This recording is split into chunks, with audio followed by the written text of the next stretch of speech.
네, 오늘 이 시간에는 이사야서 9장의 말씀을 상고해 보도록 하겠습니다. 오늘 말씀의 제목은 바로 미디안의 날이라는 제목으로 하나님의 말씀을 상고해 보도록 하겠습니다. 하나님께서 태초에 만물을 창조하셨습니다.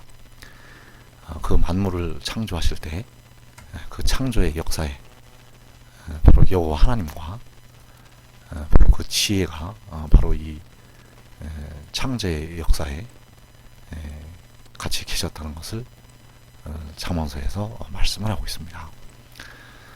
잠언서 8장 22절, 23절 또 30절에 여호와께서 그 조화의 시작 곧 태초에 일하시기 전에 나를 가지셨으며 만세 전부터 태초부터 땅이 생기기 전부터 내가 세움을 받았나니. 자, 여호와께서 태초에 일하시기 전에 나를 가지셨다고 말씀을 하셨습니다.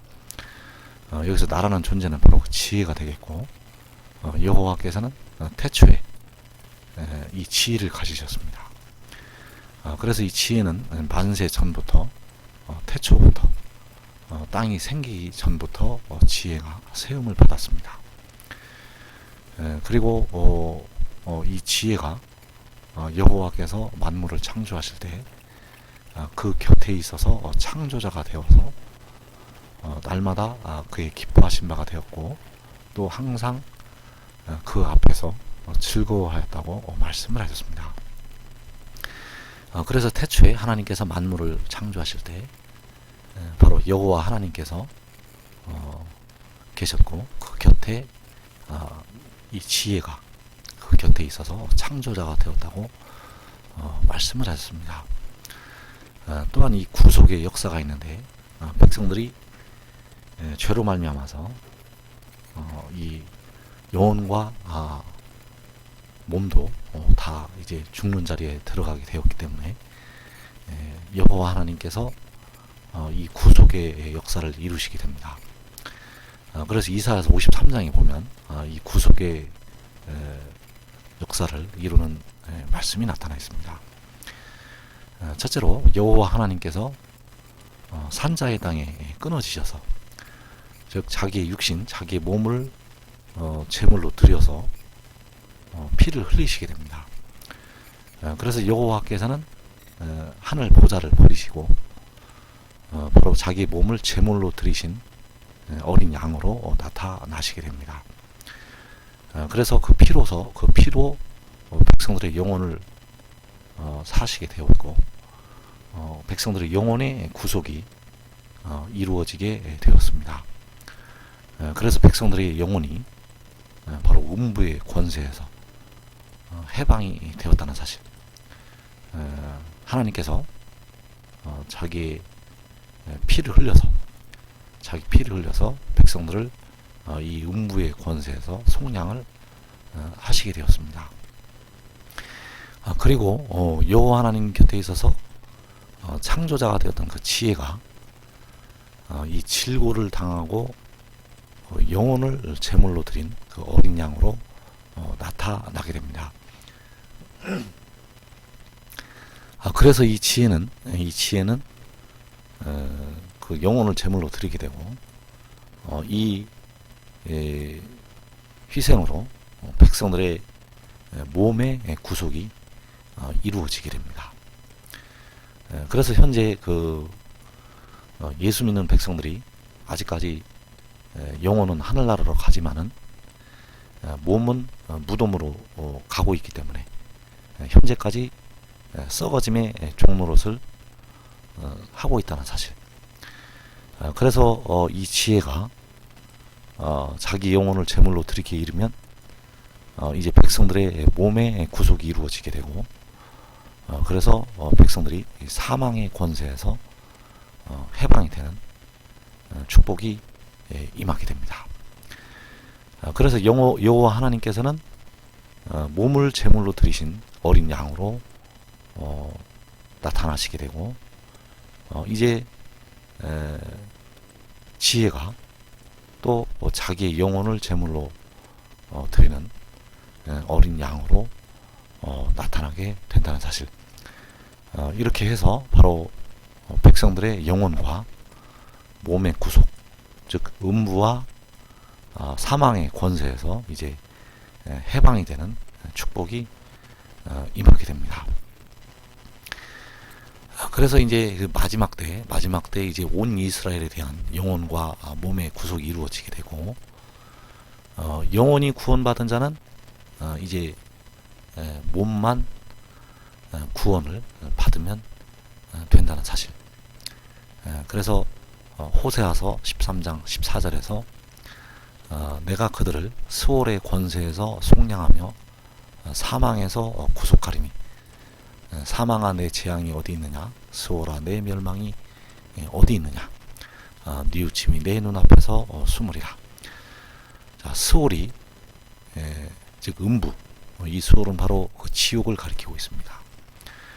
이 스올이 하나님의 백성들을 멸망을 시켰고, 또 이 사망이 그 백성들에게 임해서 백성들이 재앙을 당하였었는데, 이 재앙과 이 멸망에서 하나님의 백성들을 건져내시게 됩니다.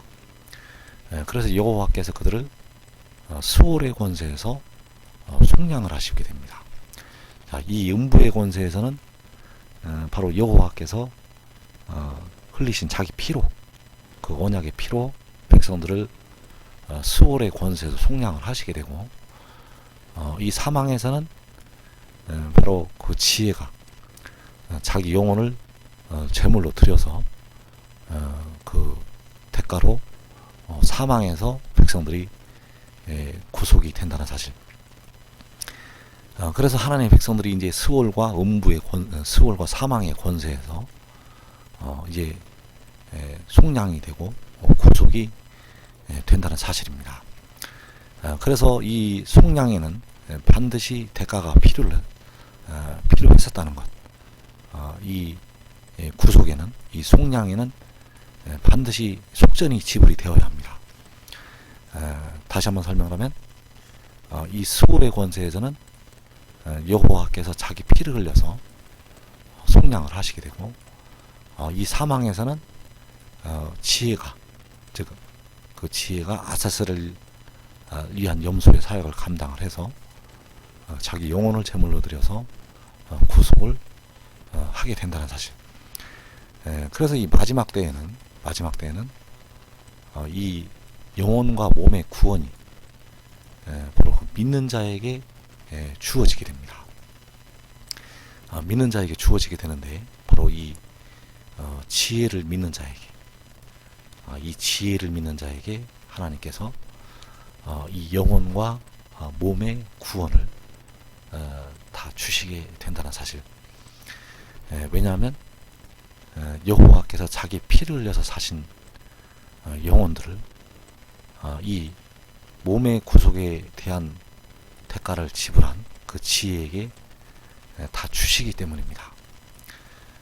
그래서 지혜를 믿으면 바로 그를 보내신 여호와 하나님을 믿는 것이 되어진다는 사실. 바로 이 지혜를 믿으면 그를 보내신 나 예수를 믿는 게 되어진다는 사실.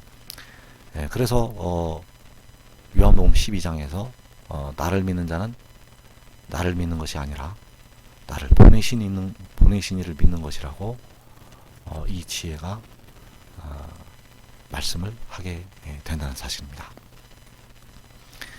요한복음 3장 13절 이하에 하늘에서 내려온 자 곧 인자 외에는 하늘에 올라간 자가 없느니라.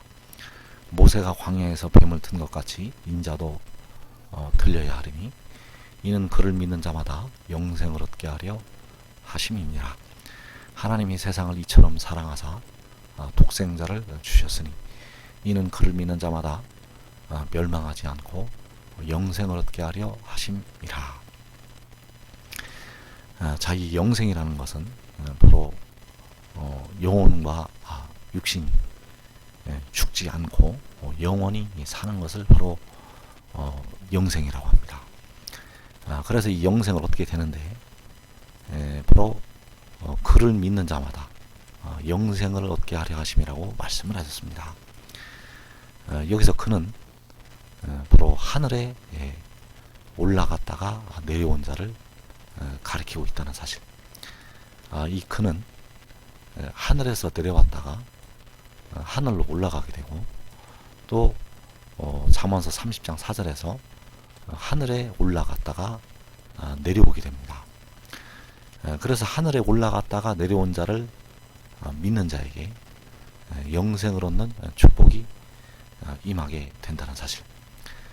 그래서 이 독생자는 하늘에 올라갔다가 내려온 자가 되겠고, 이 독생자가 이제 모세가 광야에서 뱀을 든 것 같이 인자도 들리게 됩니다. 이 독생자가 만민의 깃발로 들리게 됩니다. 그래서 이 깃발로 들릴 때는 바로 주님께서 공중에 강림하신 후에 바로 이 인자가 만민의 깃발로 들리게 되고, 그를 믿는 자마다 이제 영생을 얻는 축복이 임하게 된다는 사실입니다.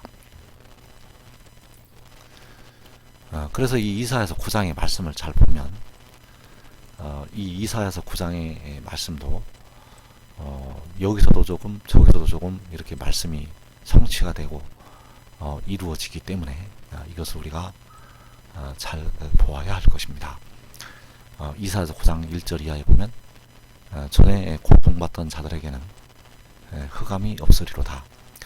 옛적에는 여호와께서 스불론 땅과 납달리 땅이 멸시를 당하게 하셨더니 후에는 해변길과 요단 저쪽 이방의 갈릴리를 영화롭게 하셨느니라.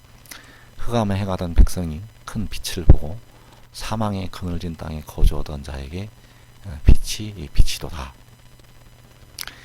자, 여기서 전에 고통받던 자들에게는 흑암이 없다고 말씀을 하셨고, 이 여호와께서 스불론 땅과 납달리 땅이 멸시를 당하게 하셨다가 후에는 해변길과 요단 저쪽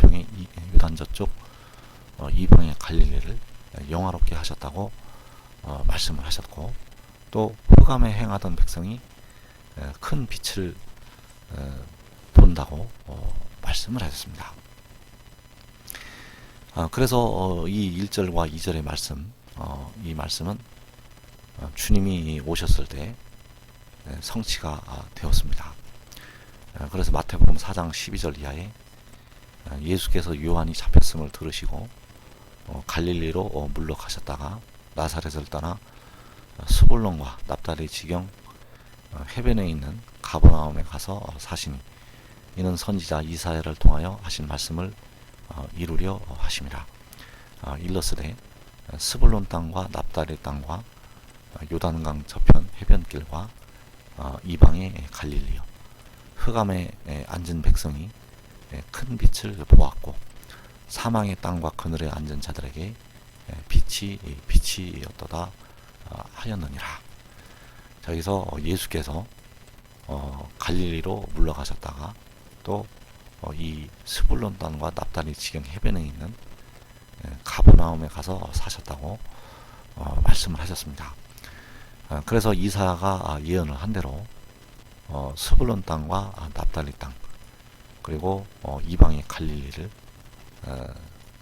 영화롭게 하셨다고 이렇게 말씀을 하셨고, 흑암에 앉은 백성이 큰 빛을 보았다고 말씀을 하셨습니다. 그래서 이 1절과 2절의 말씀은 주님이 오셨을 때 성취가 되었고, 이 2절의 말씀이 또 부분적으로 또 이제 성취가 됩니다.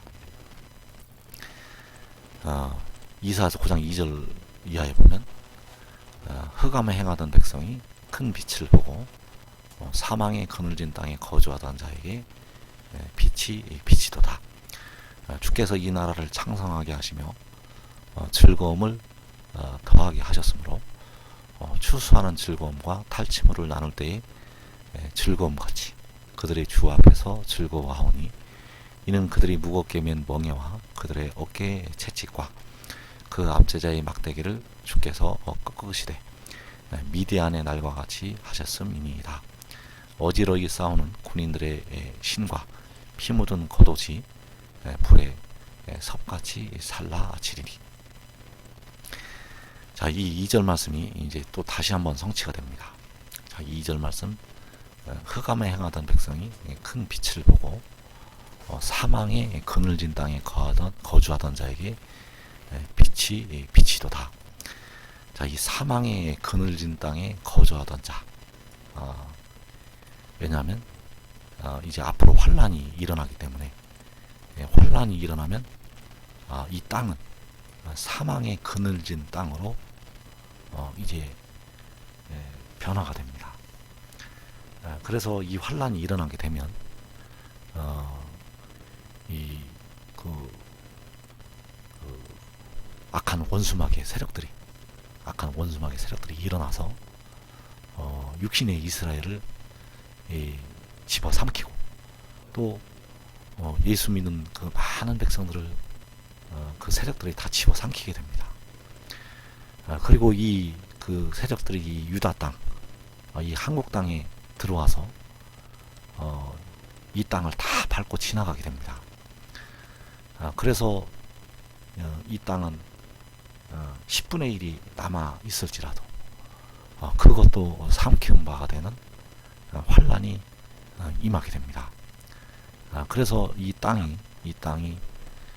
이제 사망의 그늘진 땅으로, 죽음의 그늘진 땅으로 바뀌게 되고, 이 땅에 온 땅이 거의 다 시체들로 뒤덮게 됩니다. 이것은 하나님께서 마지막 때 이 백성들을 연단하시기 위한 하나님의 계획이 되어지게 되겠습니다. 그러나 그 사망의 그늘진 땅에 거주하던 자에게 이제 빛이 비친다고 말씀을 하셨습니다. 그래서 여기 어지러이 싸우는 군인들의 신과 피 묻은 겉옷이 불에 섭같이 살라진다고 말씀을 하셨습니다. 자, 이 군인들, 어지러이 싸우는 군인들의 신과 피 묻은 겉옷, 이 피는 바로 백성들의 피를 가리키고 있고, 이 피 묻은 겉옷과 이 군인들의 신이 불에 섭같이, 불에 지푸라기 같이 살라진다고 말씀을 하셨습니다. 그래서 여호와의 불에 의해서 이 신과 이 피 묻은 겉옷이 다 불타버리는 이 역사가 일어나게 된다는 사실. 이제 4분의 1이 죽임을 당하는 전쟁, 첫째 인을 떼실 때부터 넷째 인을 떼실 때까지 이 4분의 1이 죽임을 당하는 전쟁이 일어나게 되면 이 세력들이 이 땅까지 들어오게 되어서 이 땅 전체를 가득 메우게 됩니다.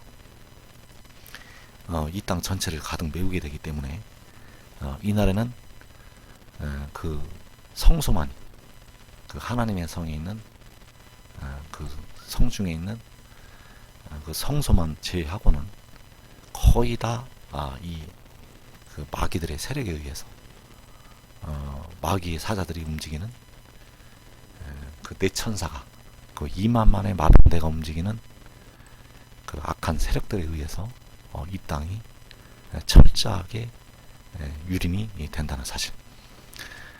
그래서 그 백성들은 이 무겁게 멍에를 매게 되고, 그들의 어깨에는 채찍이 놓여지게 될 것이고, 그 압제자의 막대기로 그들이 맞는 이런 환란에 들어가게 됩니다.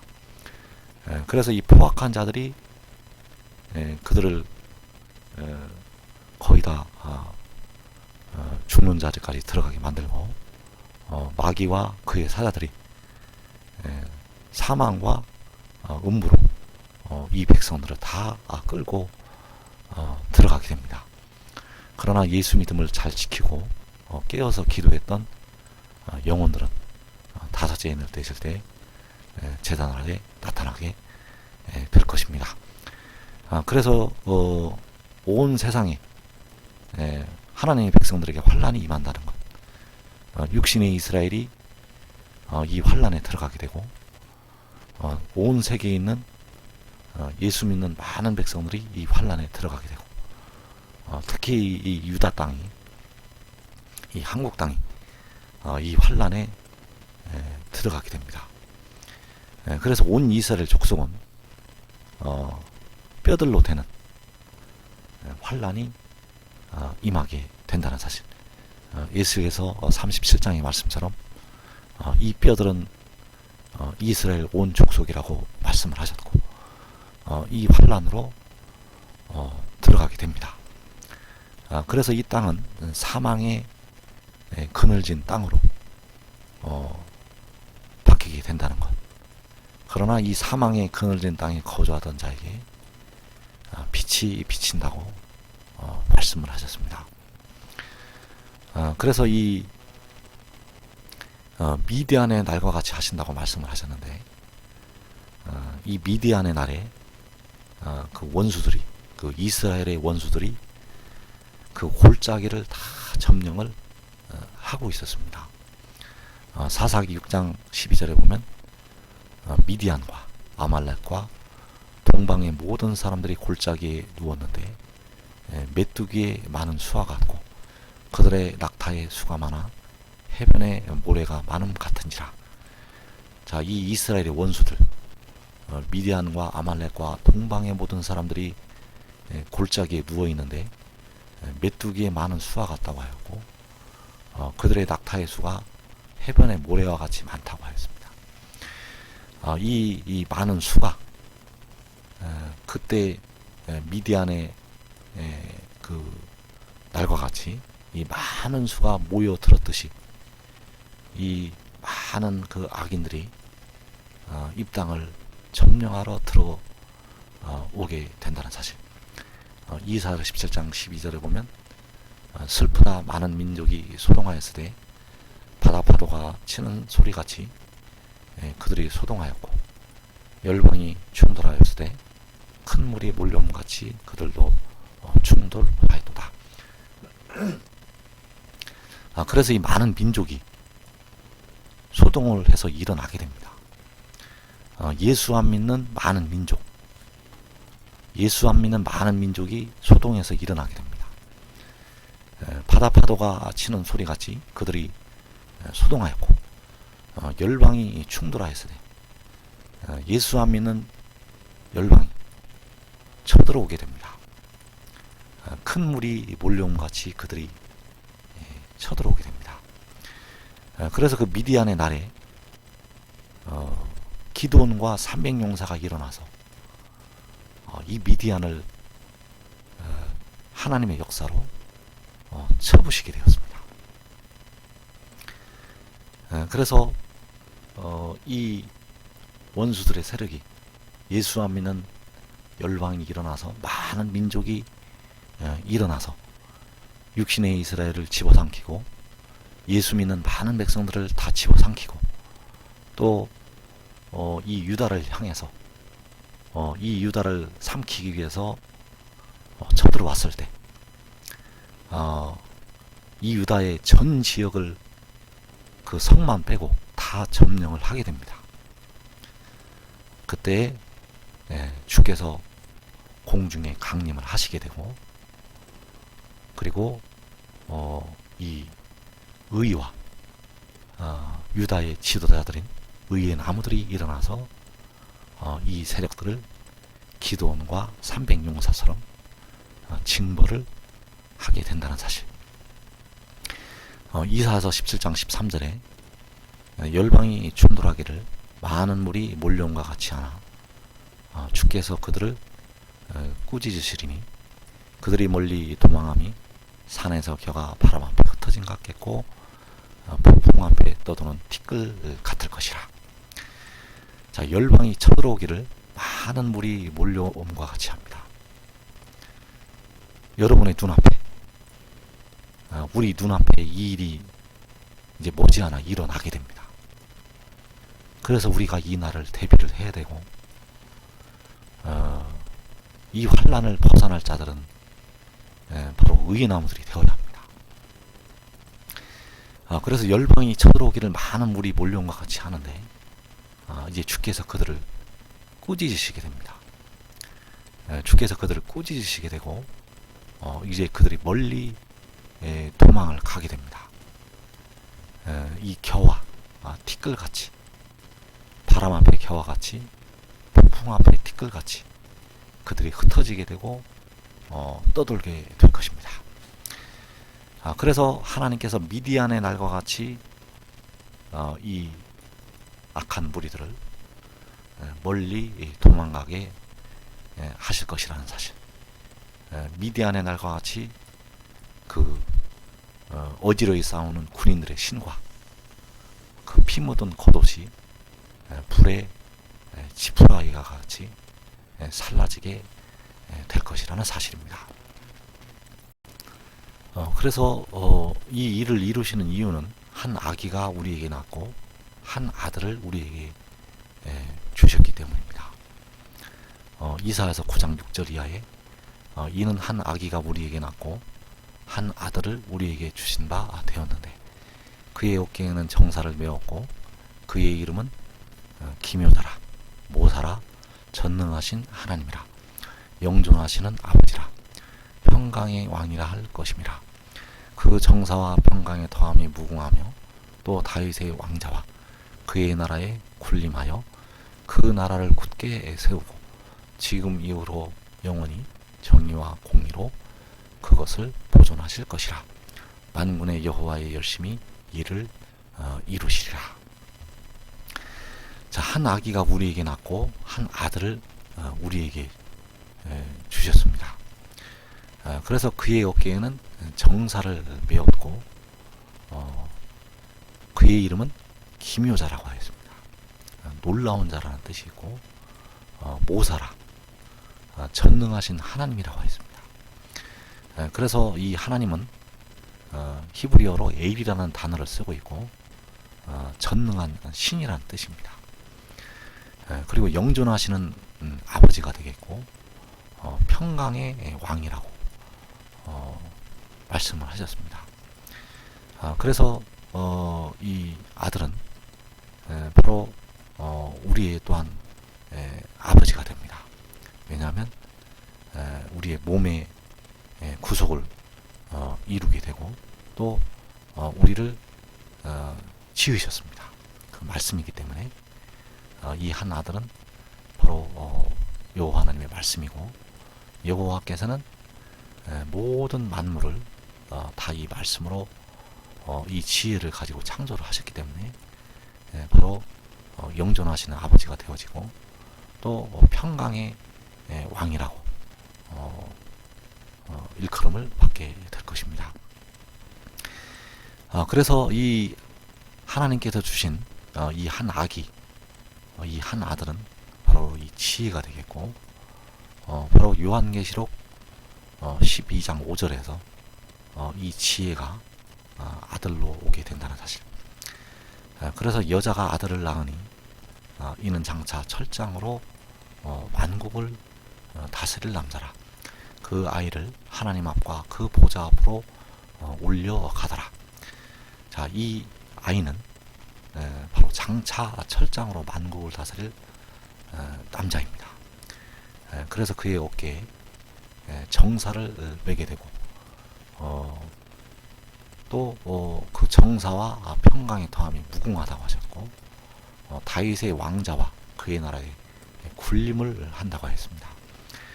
그래서 다윗의 왕위를 계승을 하게 되고 그의 나라에 군림을 하여서 그의 나라를 굳게 세운다고 말씀을 하셨습니다.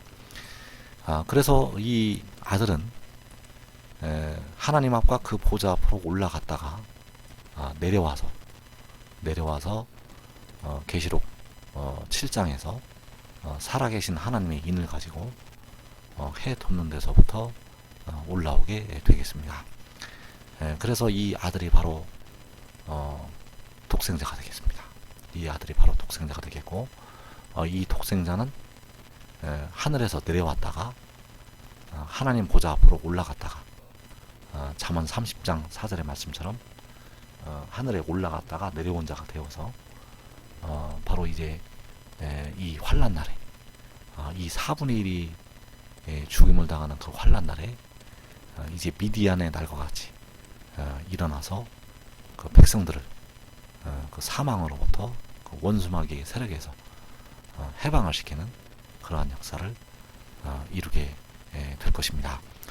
그래서 의의 나무들은 이 환란 날에 이 독생자와 즉 그 하나님의 인을 가진 그 천사와 반드시 같은 곳에 있어야 합니다. 그 곳에 있어야만 그 성중에 있어야만 이 환란을 벗어날 수가 있기 때문에 이 환란이 이제 시작이 되면 온 세상에 많은 하나님의 백성들이 다 이제 거의 시체로